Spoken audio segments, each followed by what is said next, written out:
Dober dan, iz ljubljanskega studia 136, to so vesti na vesti.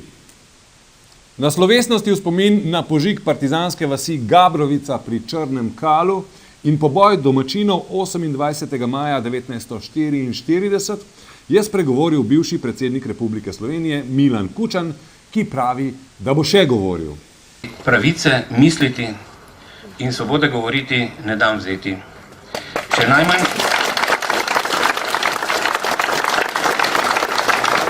si tega ne dovolim vzeti z očitkom, da sem bil nekoč nadšef totalitarne politične piramide, ki je totalno obvladovala sodstvo, tajne službe in jih zlorabljala za vzdrževanje totalitarne oblasti. Svobode govora mi niso vzeli ne generali jugoslovanske armade, ne Milošević, ne svetovna politika, ki ni bila naklonjena slovenskemu osamosvajanju. Povedal je tudi svoje mnenje o aferi Sova in odnosu predsednika vlade do predsednika republike. Predsednik države je izvoljen na neposrednih volitvah. Ni izvoljen zato, da ne bi nič videl, nič slišal in da ne bi nič rekel.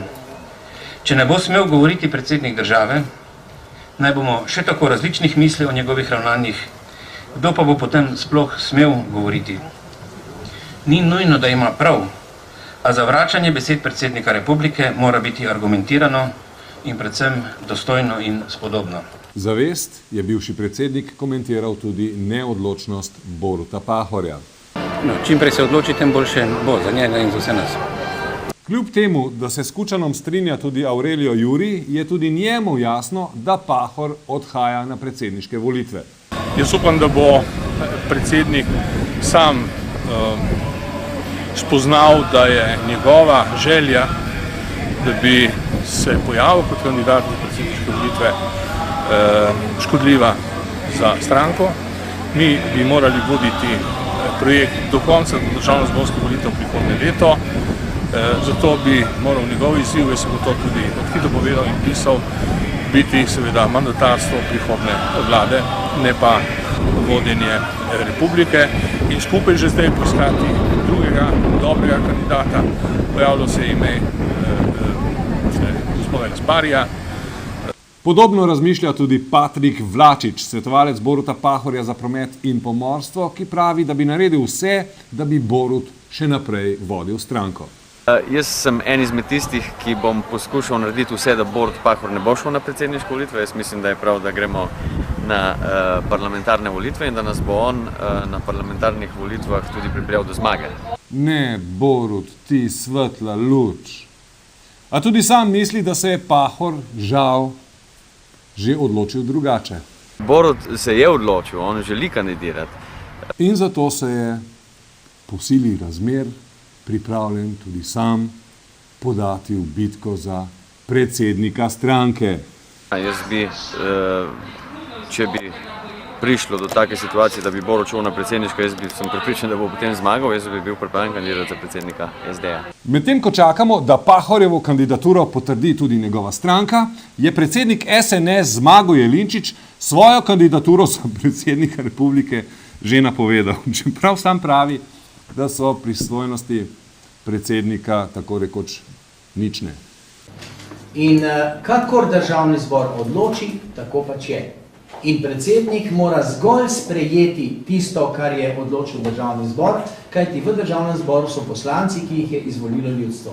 Skoraj hkrati pa je povedal nekaj besed v spomin svojega idola, katerega pristojnosti so bile nekoliko večje. Mrajš na zdravo njegovemu spominu še enkrat. Prav? V Trstu še vedno načrtujejo gradnjo plinskih terminalov. Bivši predsednik uprave Luke Koper Bruno Korelič je v preteklosti že proučeval podobne projekte. Danes o tem razmišlja drugače. Kakor se jaz spomnim, so bile napravljene dve študije. Ena je bila pred dobrimi 20 leti na lokaciji Debeli Rčič in druga je bila pa pred dobrimi 15 leti na lokaciji drugega pomola. Tedaj smo si ogledali tudi vrsto teh terminalov v Franciji skupaj z investitorji. Petrol je ena nemška firma in pravzaprav potem bila izdelana študija vpliva na okolje, ki je dala pravzaprav negativne rezultate. Slovenija ima od nedavnega svojo Bob ekipo in Loterija Slovenije ima od nedavnega v prodaji hitro srečko Bob. Oboje je povezano na nekoliko nenavaden način. Tekmovalci so loterijo že pred časom prosili za finančno pomoč, vendar niso bili uspešni. Kakršenkoli dogovor, oziroma tudi po prvih kontaktih tudi nismo mogli navezati končnih odgovorov, oziroma ali so pripravljeni na kakšno sponzorsko obliko. Tudi zato so potem sami organizirali akcijo zbiranja sredstev in ravno ko se je ta zaključila, je loterija v obtok spustila svojo Bob srečko. Nas kličejo in govorijo, da nam donirajo denar čez tak način, ne? In pravijo, upam, da jaz nisem zadev, upam, da boste pa vi čim več tega dobili. Ne?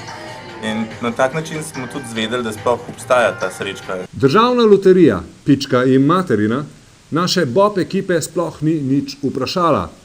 Reakcije pa ni bilo niti potem, ko so se športniki pritožili. Jaz sem kontaktiral z vodjo za tržno komuniciranje ter za marketing. Šlo je za dve gospe, ki sta zelo prijazne, dobro smo se pogovorili, zmenili morda za naslednje korake, do katerih pa seveda ni prišlo. Denar pač dobi Slovenska športna zveza, kar pa naši Bob ekipi, kot pravi predsednik Bob zveze Slovenije Matej Juhart, nič ne pomaga. To pomeni, da se ta denar porazdeli med vse te športne panoge slovenske. Po drugi strani pa gre za to, da Bob in Skeleton zveza Slovenije, ker je nova ustanovljena, šele tik pred zdajci priznana, tudi iz strani OKS-a, še najmanj 2 leti ne bo iz tega fonda prejemanja denarja, kajti ne bomo še izpolnjevali njihovih zahtev. Kaj zdaj s tem avizom za kulturo? Nimamo ga. Kdaj bo?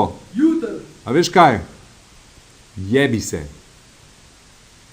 Tam daram daram daram dam daram daram daram dam. Kultura. Druga godba je v Ljubljano pripeljala kraljico Fada Marizo. Bil je fantastičen koncert, poln portugalskega melosa in portugalskih čuvstev. Križanke so pokale po šivih.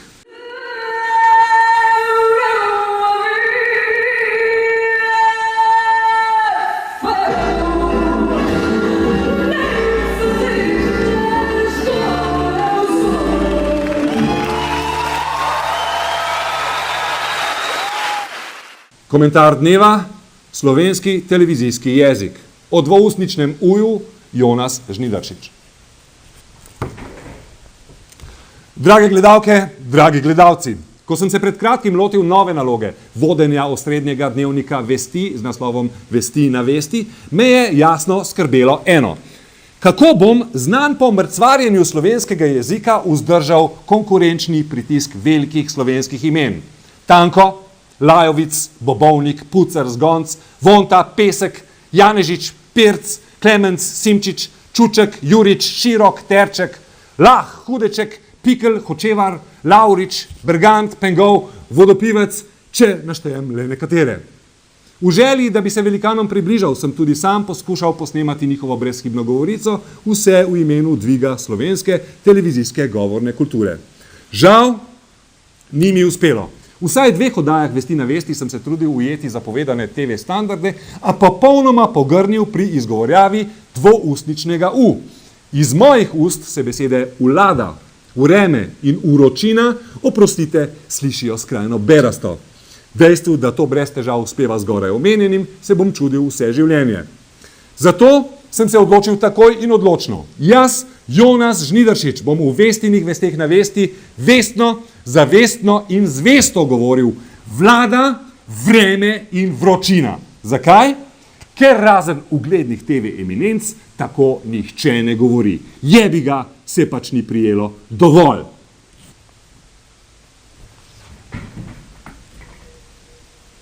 Ti boš govoril. Ta prav. Še zadnjič vreme, nekje na Gorenjskem lepo zavriskat. Bile so to Vesti na vesti iz ljubljanskega studia 136, nasvidenje.